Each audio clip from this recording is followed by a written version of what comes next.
Meus queridos irmãos e minhas queridas irmãs, participantes deste Fórum Internacional. Em primeiro lugar, minha gratidão aos irmãos marianitas que me convidaram a estar com vocês neste evento tão importante com educadores e educadoras.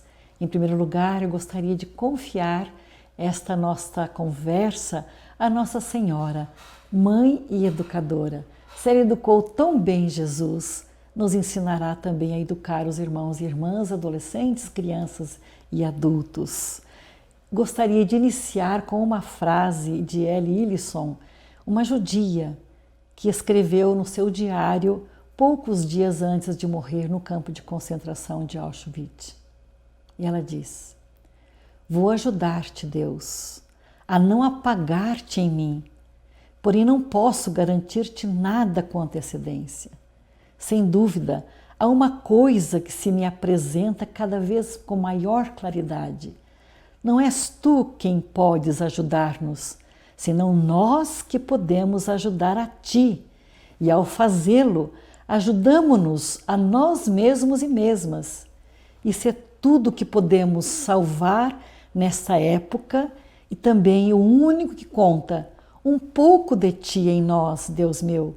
Quem sabe nós possamos tirar de ti a luz nos corações devastados dos outros." É exatamente esta a missão do educador. A sociedade contemporânea, chamada do conhecimento e da comunicação, está criando cada vez mais incomunicação e solidão. A internet pode conectar-nos com milhões de pessoas, sem precisarmos encontrar alguém. Pode-se comprar, pagar as contas, trabalhar em home office, pedir comida, assistir ao filme, tudo sem encontrar ninguém. Tudo vem em casa, via online. A relação com a realidade concreta, com seus cheiros, cores, frios, calores, pesos, resistências e contradições, é mediada pela imagem virtual, que é somente imagem. O mundo virtual criou um novo habitat para o ser humano, caracterizado pelo encapsulamento sobre si mesmo e pela falta de toque e do contato humano. Essa antirrealidade afeta a vida humana naquilo que ela possui de mais fundamental: o cuidado e a compaixão. A essência humana não se encontra tanto na inteligência, na liberdade ou na criatividade, mas basicamente no cuidado. O cuidado é essencial e não pode ser descartado. Especialmente hoje, meus irmãos e minhas irmãs. Serve de crítica à nossa civilização agonizante e também de princípio inspirador de um novo paradigma de convivialidade. Sonhamos com uma sociedade onde os valores estruturantes se construirão ao redor do cuidado, com as pessoas, sobretudo com os diferentes culturalmente, com os penalizados pela natureza ou pela história, cuidado com os excluídos, cuidado com as crianças, os idosos, os doentes, os moribundos, o cuidado com as plantas, os animais, as paisagens queridas, especialmente o cuidado com a grande e generosa Mãe, a nossa Terra. Vamos passar para um segundo item. Essa foi a introdução, ao cuidado, e agora novo paradigma de convivência e a educação. Após essa breve introdução, passemos ao segundo item, novo paradigma de convivência e a educação. Precisamos de um novo paradigma de convivência que funda uma relação mais benfazeja com a Terra e inaugure um novo pacto social entre os povos, particularmente no âmbito da educação e no sentido de respeito e de preservação de tudo que existe e vive. há um descuido e abandono crescente de sociabilidade. A maioria das pessoas sente-se desenraizada culturalmente e alienada socialmente. Predomina a sociedade do espetáculo e do entretenimento.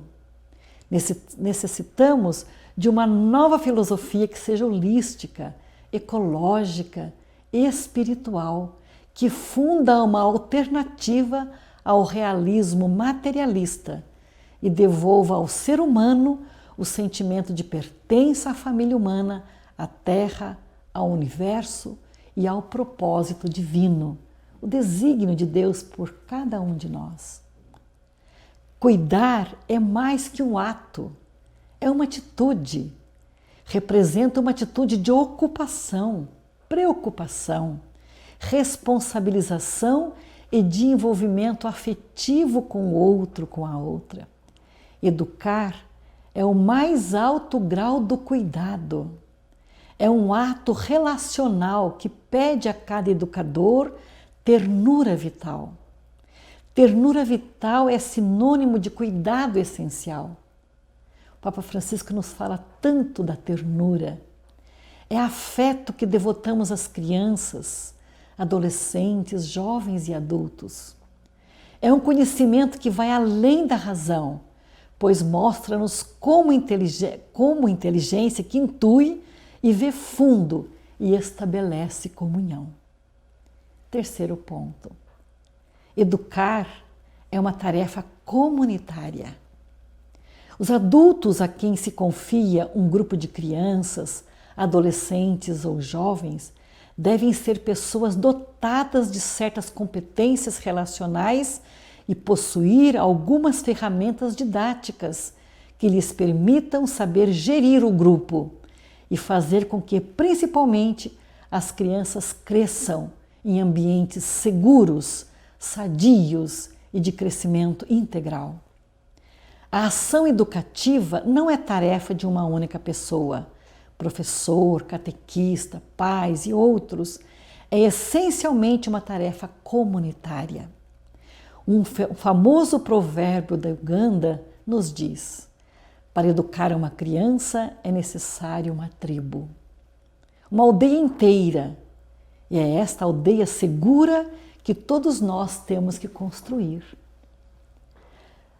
O grande desafio de todo educador hoje é fazer que cada pessoa desenvolva seu potencial máximo, que se sinta única em sua forma de ser, sentir e habitar o mundo, e ao mesmo tempo incluída em um grupo, em uma série de relações que permitam a sua realização. A ideia de pertença é muito importante para o desenvolvimento da personalidade de cada pessoa, seja criança, adolescente, jovem ou adulto.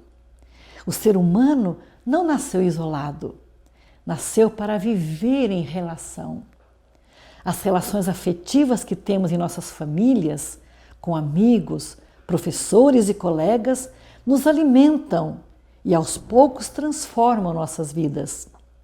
A pessoa em relação, capaz de amar e ser amada, é o paradigma que inspira a nossa ação educativa.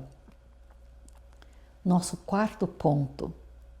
Educar em um contexto de comunidade é a condição mais segura, mais fecunda.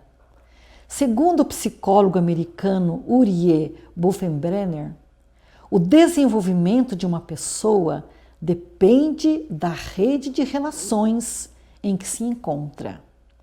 Seu estudo apresenta uma das teorias mais emergentes e aceitas na psicologia evolucionista atual. Ele defende a tese que o ambiente ecológico em que vivemos não é neutro, mas condiciona a pessoa, principalmente no período evolutivo, de forma positiva ou negativa. Urié tenta classificar 5 estruturas que estão concentricamente em torno do sujeito. O microsistema refere-se aos relacionamentos mais próximos da criança, com sua família, ou sua escola, podemos dizer assim, na primeira infância. O mesossistema inclui as relações de 2 ou mais ambientes. Por exemplo, com os pais se relacionam com os professores, com os avós, com a família maior, bem como a sociedade. O exossistema são os elementos que condicionam a vida da criança, mesmo que não tenha com ela uma relação direta. Por exemplo, a situação laboral dos pais ou o fato de pertencer a uma comunidade violenta ou não. O macrosistema é configurado pela cultura, valores e tradições em que a criança vive. E o cronossistema, por último, refere-se ao momento da vida no qual a pessoa se encontra em relação às situações que está vivendo. Por exemplo, a morte de um ente querido é interpretada de forma diferente, dependendo da idade, etc. Segundo a literatura internacional, cada criança cresce em um ambiente, em um ontossistema, onde existe a dimensão de risco e de vulnerabilidade, mas também de proteção e competências, que influenciam o seu desenvolvimento e ativa a resiliência. A tarefa do educador é de ativar aquelas condições ou ambientes positivos capazes de promover o desenvolvimento saudável da criança, do adolescente e do jovem, reduzindo os efeitos das circunstâncias negativas. Considerando essa teoria, a tarefa do educador será promover o desenvolvimento saudável e integral da pessoa dentro de uma rede de relações em uma comunidade protetora.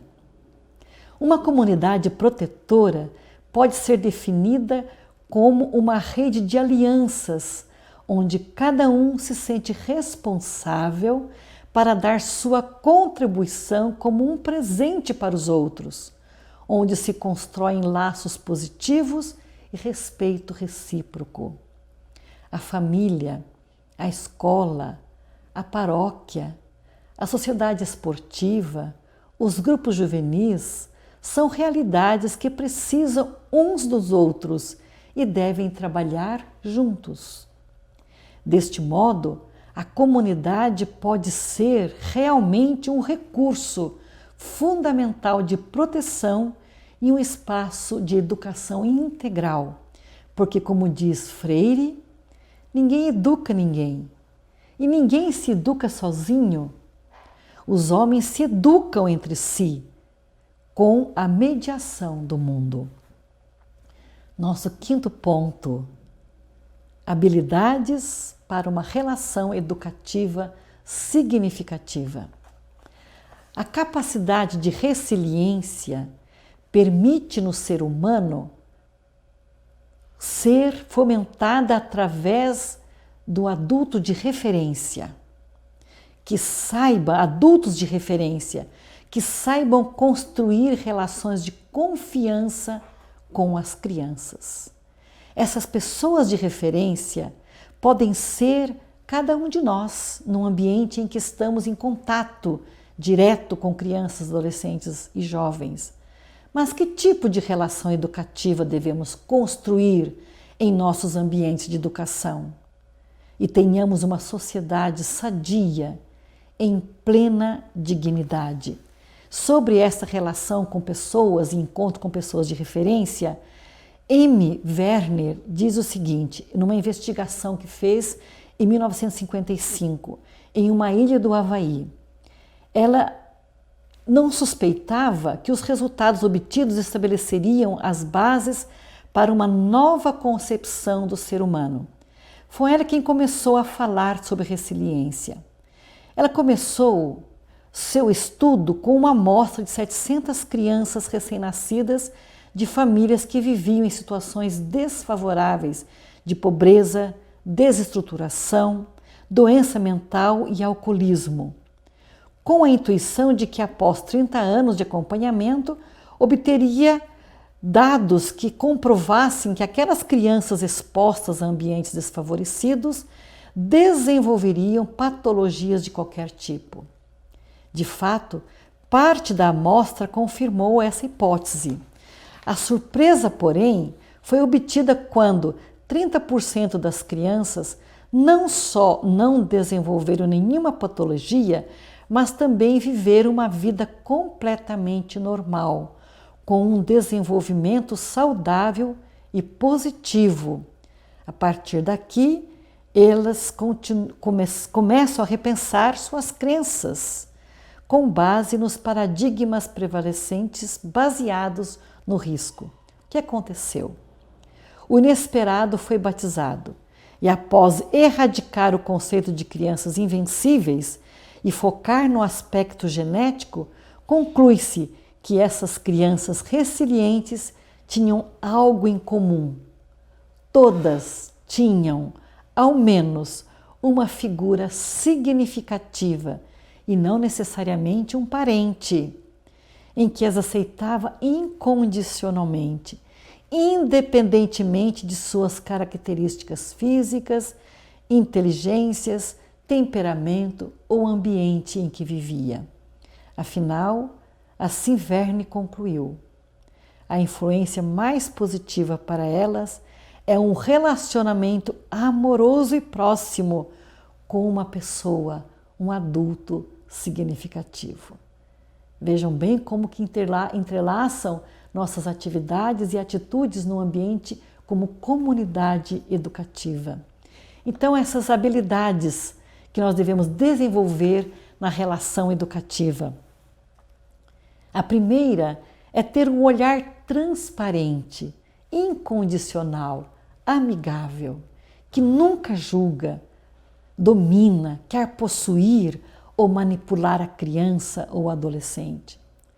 Um olhar que não discrimina, aceita a diferença e ama o outro como ele é, aplicando um princípio pedagógico que Chiara Lubich, fundadora do movimento dos focolares, nos transmitiu: relacionar-se com cada criança e cada adolescente como pessoa, porque a alma não tem idade. Segunda habilidade, aliás, acompanhar cada criança em seu projeto de vida. Ser pais ou educadores acarreta muita responsabilidade e um aprendizado contínuo para que cada criança e adolescente expresse seu pleno potencial.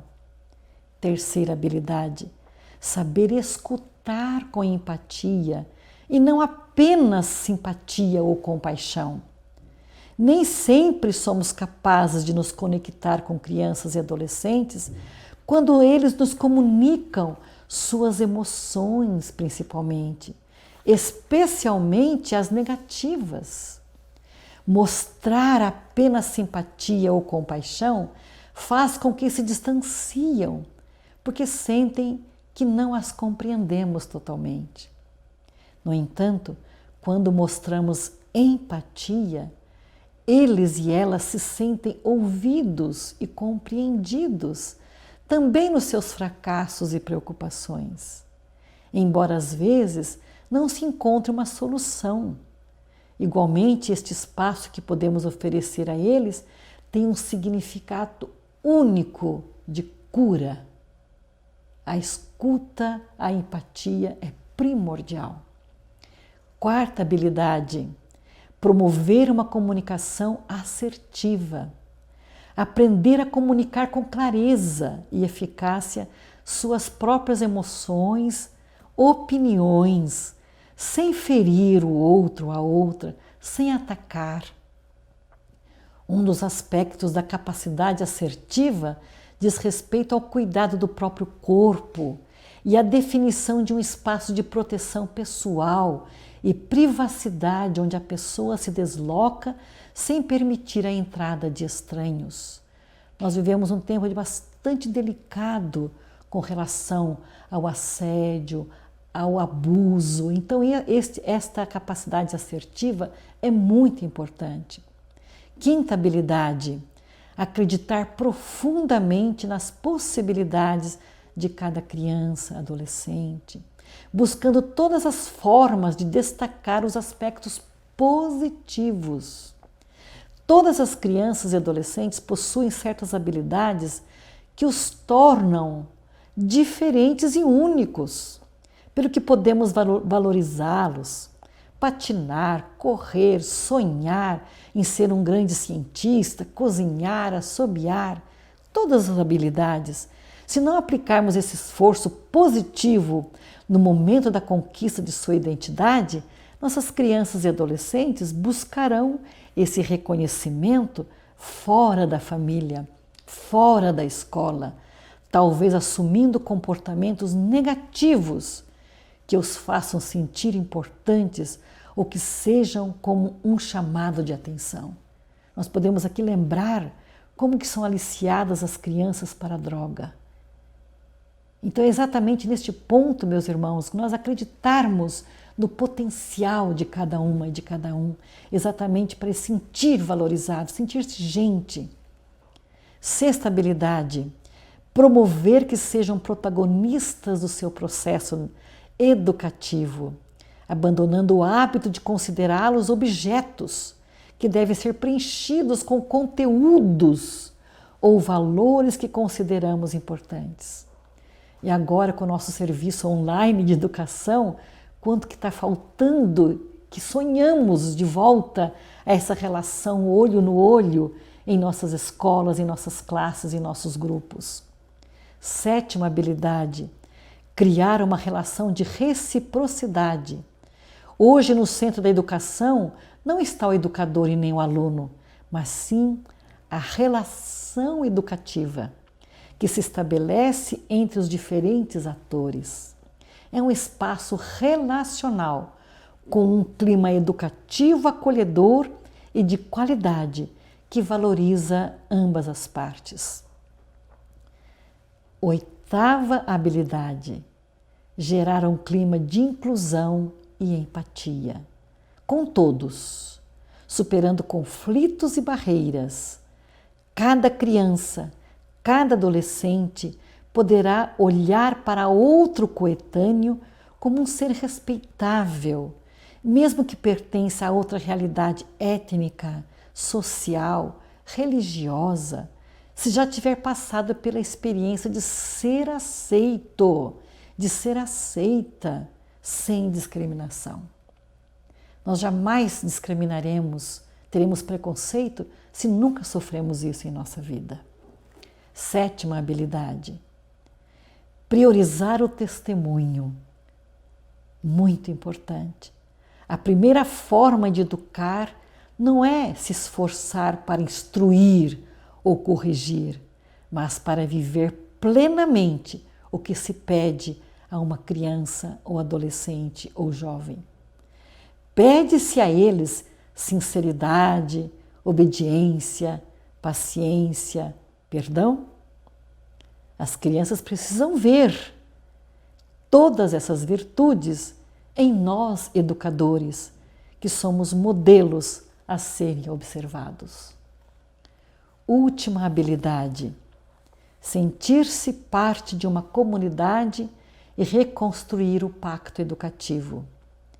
Educar é uma tarefa muito difícil, que se pode ser realizada com o apoio de um corpo de educadores que saibam trabalhar com sinergia. Temos que construir uma aldeia todos juntos para educar as crianças, para educar o futuro. Passemos então para o nosso sexto ponto, critérios práticos e segurança dos ambientes de educação. Eu recordo aqui uma frase do Papa Francisco, quando falamos da 10ª habilidade, que é sentir-se parte de uma comunidade e reconstruir o pacto educativo. O Papa Francisco nos diz o seguinte: não vamos mudar o mundo, mas sim mudar a educação. Tem algo que está totalmente desarmonizado. É o pacto educativo que existe entre a família, a escola, a pátria e a cultura. Está quebrado muito quebrado e não dá para colar. O pacto educacional deve ser retrabalhado harmoniosamente, porque só assim, se todos os responsáveis pela educação dos nossos filhos se harmonizarem, a educação pode mudar. Termino a citação do Papa Francisco. Nesta parte final da nossa reflexão, queremos propor uma série de etapas concretas, regras práticas que podem nos ajudar a garantir às crianças espaços educativos seguros.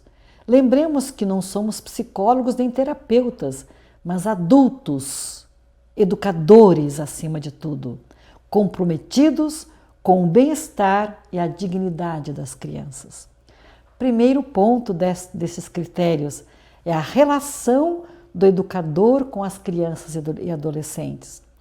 Como nós falamos acima, deve gerar empatia, segurança, confiança, desejo de abertura, interação, reconhecimento e apreço mútuo, caracterizado pela estima e respeito por cada criança e adolescente, pois cada uma e cada um são únicos. E é valiosa esta estima e este respeito. Outro ponto deste critério é o trato e linguagem respeitosos, contato físico apropriado, exclusão absoluta de conteúdo ou ações de implicação sexual, trato público. O adulto, o educador, o catequista, os outros não podem ficar sozinhos com crianças em lugares fechados. Todas as atividades devem ser em ambiente público, onde haja uma visão clara em suas atividades e deverão estar acompanhados por outros adultos. Implementação de uma pedagogia positiva. O educador deve ser capaz de implementar uma pedagogia caracterizada pelo bom trato. Deve-se aplicar métodos positivos e não violentos para moderar o meio ambiente, bem como a gestão do grupo por meio de uma liderança madura. Outro critério, a relação dos educadores com os pais. Estar aberto ao diálogo com os pais, informá-los com antecedência das atividades. Os pais devem fornecer autorização por escrito sobre atividades diversas, principalmente fora do ambiente escolar. Quando as atividades são agendadas fora do local habitual, é necessária autorização por escrito. Formar-se juntos para poder enfrentar os desafios da educação e formação das crianças e adolescentes. Outro critério é a relação educador e comunidade local. O educador não está sozinho, ele está inserido numa comunidade. As pessoas da comunidade podem oferecer as suas próprias competências. No caso de um passeio, de uma festa, os serviços de transporte, primeiros socorros, as refeições, a realização das atividades, garantir a segurança do meio ambiente, oferecer experiências de vida, de presença, de escuta, de jogos. Então, relação do educador e a comunidade local. Outro critério é o das atividades formativas e lúdicas. Atividades devem ser adequadas à idade, habilidades, limites, interesses de grupos programadas e preparadas com antecedência. Os programas devem ser comunicados aos pais e responsáveis. Saber o cronograma de atividades da instituição educativa aumenta a confiança mútua. Evitar atividades que gerem atitudes violentas, brigas, aglomerações, agressões. Cuidar cuidadosamente, considerar cuidadosamente os espaços, as relações numéricas, os materiais, as regras e os objetivos de todas as atividades e dinâmicas. Dos últimos critérios, a segurança dos ambientes. Devemos estar atentos e atentas à escolha dos ambientes onde as atividades são realizadas, dando sempre atenção a prevenção. Durante as atividades externas de uma área, de uma instituição educativa, podemos dizer, acampamentos, convivências, passeios, devem ser adotadas as medidas de precaução necessárias, porque o cuidado é em todos os ambientes educativos, fiscalizando previamente as instalações, avaliando os possíveis riscos e verificando se reúne as condições necessárias. Designar um número razoável de adultos que possam ajudar na segurança e proteção dos participantes. Estabelecer regras claras sobre o comportamento apropriado que se espera dos participantes. Estabelecer desde o início da atividade um canal eficaz de comunicação para que as crianças e adolescentes possam denunciar situações em que não se sintam confortáveis. Finalmente, planejar adequadamente o retorno à casa de uma atividade externa à escola, em coordenação com os pais e responsáveis. Por fim, último critério, proteção das informações. Muito importante neste tempo que nós estamos vivendo com a Lei de Proteção de Dados. Tratar as informações pessoais e dados de contato das crianças com cautela. Proibir a divulgação pela mídia de histórias, comentários, fotos ou vídeos de crianças e adolescentes que afetam a sua dignidade. Enviar fotos ou vídeos que contenham nomes completos e dados que facilitem a localização. Solicitar autorização por escrito dos pais ou responsáveis no caso de tirar qualquer fotografia ou vídeo institucional do evento. Capacitar-se sobre o uso adequado das tecnologias de informação, internet, sites, etc. Finalmente, eu termino este momento tão rico de reflexão com todos vocês, participantes deste importante fórum, com uma frase do Papa Francisco pronunciada no dia 20 de agosto de 2018, na Carta ao Povo de Deus. Educar é uma tarefa que envolve e diz respeito a todos. Educar e cuidar. Sentir-se parte de um povo e de uma história comum nos permitirá reconhecer nossos erros com uma abertura capaz que se deixa renovar por dentro para gerar uma cultura do cuidado e nunca mais a todos os tipos e formas de abuso e violências com nossas crianças, adolescentes e adultos. Muito obrigada pela atenção de todos e de todas e espero ter sido útil com essa nossa reflexão para a tarefa de cada uma e de cada um na educação das nossas queridas crianças, adolescentes e jovens. Um abraço com todo carinho a cada uma e cada um de vocês e até, quem sabe, uma próxima oportunidade. E que a Mãe Educadora proteja a todos e todas.